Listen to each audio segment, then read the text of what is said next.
कहानी तब शुरू होती है जब आकाश ने एक ही समय में टनों सुनहरी बिजली उत्सर्जित की और इसने ड्रैगन किंगडम के लेनहाई शहर को नष्ट कर दिया।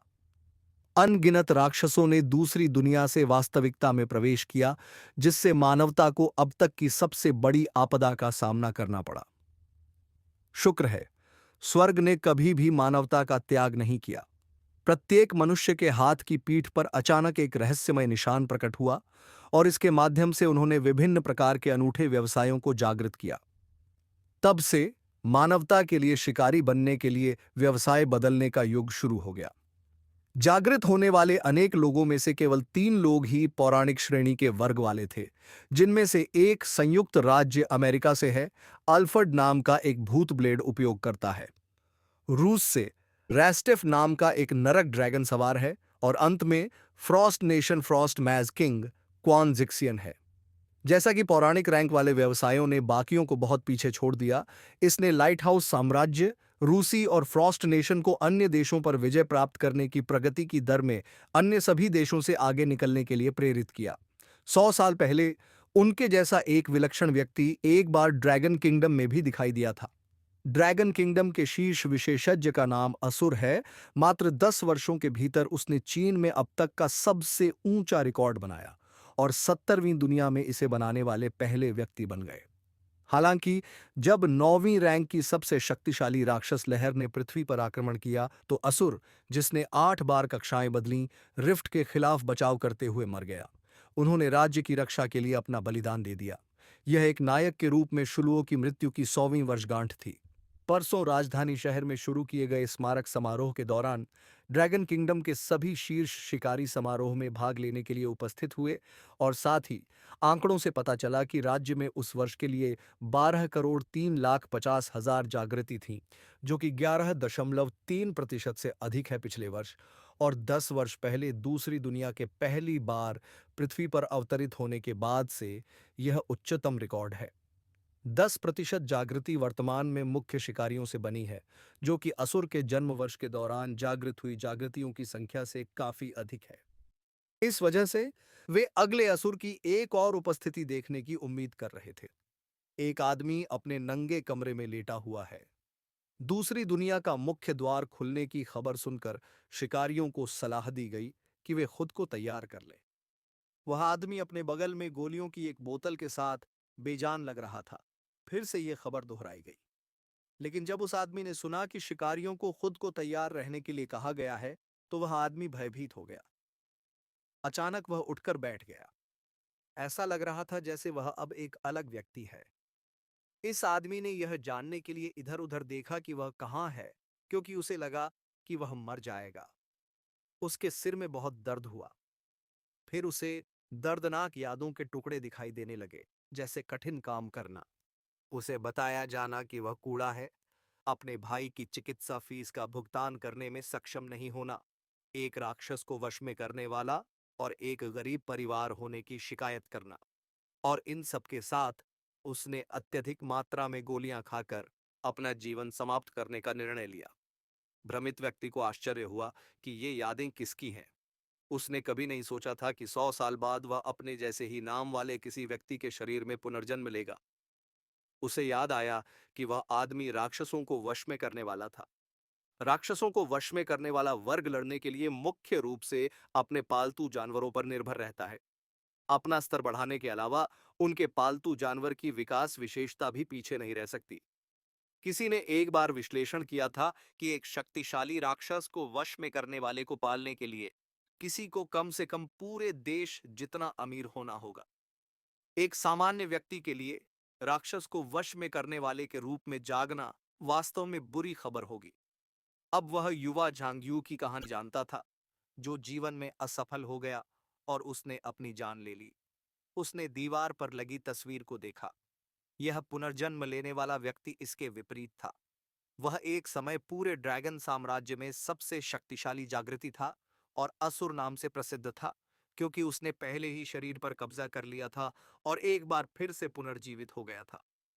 उसने मनुष्य की सारी जिम्मेदारियां और पछतावे उठाने और दूसरी दुनिया को जीतने का फैसला किया, जहां कमजोर लोग सबसे ताकतवर की दया पर निर्भर होते हैं। यह उनका आभार प्रकट करने का भाव है। फिर से घोषणा हुई कि परलोक का मुख्य द्वार खुलने वाला है। वह आदमी फाटक के सामने खड़ा हो गया और उसने फाटक खोल दिया। प्रकाश का एक चमकीला वलय दिखाई दिया। यह स्थानिक द्वार था। उसने उसमें प्रवेश किया। सिस्टम ने असुर को बधाई दी और बताया कि वह 152 दिनों में 36,000 लोगों के लिए ऑफलाइन था। वह वहीं खड़ा रहा जबकि कई खिड़कियों के पर्दे खुले हुए थे। उन्हें 2,21,066 से 496,06,600 की क्षमता पावर पॉइंट प्राप्त हुए थे। सिस्टम ने 9वीं रैंक की राक्षस लहर को हराने वाले पहले व्यक्ति होने पर उन्हें बधाई दी। उन्होंने अपनी ही एक कक्षा में पौराणिक रैंक उपलब्धि पूरी कर ली थी। इसके लिए उन्हें एक इनाम मिला था, जो एक पौराणिक रैंक खजाना है। सर्वोच्च ईश्वरीय आदेश। सर्वोच्च ईश्वरीय आदेश स्वचालित रूप से सक्रिय हो जाएगा। उन्होंने एक स्थायी बफ भी प्राप्त किया, जो ऑनलाइन और ऑफलाइन दोनों तरह से दूसरी दुनिया में कमाई की क्षमता में 10,000 गुना वृद्धि है। इसका प्रभाव उस पर लागू हो गया है और उसने अतिरिक्त 99x ऑफलाइन पुरस्कार प्राप्त किए हैं, जिसका कुल योग 2,10,00,000 अंक है। वह चतुर्भुज क्षमता शक्ति देखकर आश्चर्यचकित रह गया। यह दुनिया में सर्वोच्च रैंक वाली राक्षस लहर को साफ करने के लिए एक उदार इनाम था। सिस्टम ने उन्हें सूचित किया कि उन्होंने भी क्लास रीसेट प्राप्त कर लिया है। उन्हें 7 पौराणिक रैंक वाले मुख्य वर्गों में से एक को चुनने के लिए कहा गया था। विकल्प हैं शूरवीर मरे मृत्यु शूरवीर योद्धा अंधेरे तलवारबाज हत्यारा छाया लावक पुजारी दिव्य पुजारी दाना हेलफायर दाना तीरंदाज वर्णक्रमीय शिकारी राक्षस वश में करने वाला नेक्रोमेंसर एक सूरा 100 साल पहले एक महाकाव्य वर्ग योद्धा के रूप में जागृत हुआ था, लेकिन उस समय के दौरान दूसरी दुनिया में सबसे मजबूत कोर वर्ग था। वास्तव में राक्षस वश में करते हैं। उस व्यवसाय के साथ एकमात्र समस्या यह है कि उन्हें खुद को और अपने पालतू जानवरों को ऊपर उठाने के लिए आवश्यक क्षमता शक्ति की भारी मात्रा की आवश्यकता होती है, जिससे उस वर्ग के लिए विकास बेहद मुश्किल हो जाता है। चूंकि उनका पुनर्जन्म हुआ था और यहाँ तक कि उनके पास 10 लाख साल की ऑफलाइन क्षमता शक्ति भी थी, इसलिए उनकी शीर्ष पसंद स्वाभाविक रूप से नेक्रोमैंसर है।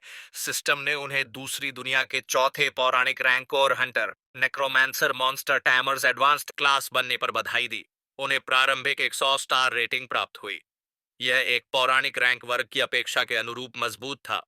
एक नेक्रोमैंसर अंडरवर्ल्ड से पुनर्जीवित एक दूत है। एक नेक्रोमैंसर के पास मृतकों की ताकत पर नियंत्रण होता है। केवल मृत्यु ही एक नेक्रोमैंसर को उत्तेजित करने में सक्षम होती है। इसमें एक जादुई आक्रमण वृद्धि 25 सितारा, मानव ए विकास 18 सितारा, जीवन शक्ति वृद्धि 20 सितारा, शारीरिक रक्षा वृद्धि 18 सितारा और जादुई रक्षा वृद्धि 19 सितारा है। इसमें फसल काटने, आत्माओं, भूत विकास और मृत्यु में कमी जैसे कौशल हैं। एक साधारण राक्षस को वश में करने वाला पालतू जानवर की बुद्धि दुर्लभ के माध्यम से प्राप्त की जाती है। मिशन पुरस्कार और उनके चरित्र में सुधार करना असंभव है। एक सुरा ने एक नेक्रोमेंट से यह उम्मीद नहीं की थी कि वह न केवल अपने पालतू जानवरों को विकसित करेगा, बल्कि अन्य राक्षसों को इकट्ठा करने और उन्हें उम्मीद के मुताबिक अपना पालतू बनाने में भी सक्षम होगा। अपने पिछले जीवन में एक पौराणिक रैंक वर्ग से उन्होंने केवल 10 वर्षों के भीतर 7 दुनियाओं को पार करने के लिए एक महाकाव्य रैंक वर्ग पर भरोसा किया और चीन में शीर्ष रैंकर बन गए। क्योंकि उन्होंने उस जीवन में एक पौराणिक रैंक वर्ग के साथ शुरुआत की थी, उन्होंने हर आखिरी को पूरी तरह से साफ करने का फैसला किया था। दुनिया और न केवल चीन में बल्कि पूरी दुनिया में सबसे मजबूत बन गया। सूर्योदय असुर ने एक पोर्टल में प्रवेश किया और दूसरी दुनिया की पहली दुनिया में उसका स्वागत किया गया। दुस्वप्न का स्रोत सुरक्षित क्षेत्र, उसके लॉग के अनुसार सिस्टम द्वारा उसका मिलान किया गया है। स्थान में डूम्सडे विलेज में उनसे पूछा गया कि क्या वह इस विचार का उपयोग जारी रखेंगे या नहीं, तो उन्हें अपने नए विचार की पुष्टि करनी होगी। उन्होंने अपनी आईडी को 0 में बदलने का फैसला किया। उन्होंने ये सुनिश्चित किया कि अपने नए जीवन में वह असुरों के अस्तित्व को पार करना चाहते हैं और केवल एक चीज जो अन्य सभी को पार करती है वह शून्य है। वह दूसरी दुनिया में घूमता रहा। एक महिला इस बात से मोहित हो गई कि यह वास्तविक दुनिया में कितना करीब है। दूसरा आदमी भी भ्रमित था क्योंकि उन्हें उम्मीद थी कि दूसरी दुनिया राक्षसों से भरी होगी। एक आदमी ने उत्तर दिया कि वे में है सुरक्षित क्षेत्र और राक्षस इसके बाहर है। उन्हें सूचित किया गया था कि पहले विश्व का मिशन जारी किया गया था। यह मिशन पैनल में था।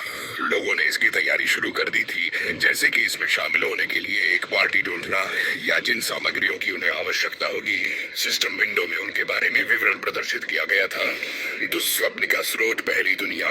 जब पृथ्वी पर अंधेरा छा गया था, राक्षस जो गहरी नींद में थे जाग गए और दुनिया अंततः एक आपदा में बर्बाद हो जाएगी, क्योंकि आत्मा बच गई। शून्य को प्रलय के दिन के पैटर्न को तोड़ना होगा, कई आपदाओं को तोड़ना होगा और अंधेरे को कुचलना होगा। पहला मिशन का उद्देश्य पहली दुनिया में कुल 1000 राक्षसों को मारना है। दूसरे उसे राक्षसों को मारकर यह मिशन को अंजाम देकर कुल 10 चांदी के सिक्के एकत्र करने होंगे। जब वह उपरोक्त मिशन पूरा कर लेगा तो वह पहली दुनिया के बॉस को सक्रिय कर सकता है। तत्काल टेलीपोर्टेशन सुरंग बॉस को हरा सकता है। और दूसरी दुनिया में आगे बढ़ने पर ध्यान दें कि दूसरी दुनिया का सामान्य लेआउट ज्यादा नहीं बदला।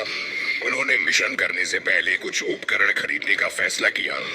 एक दुकान में उनका स्वागत किया गया। उपकरण दुकान का मालिक चेल्सी है।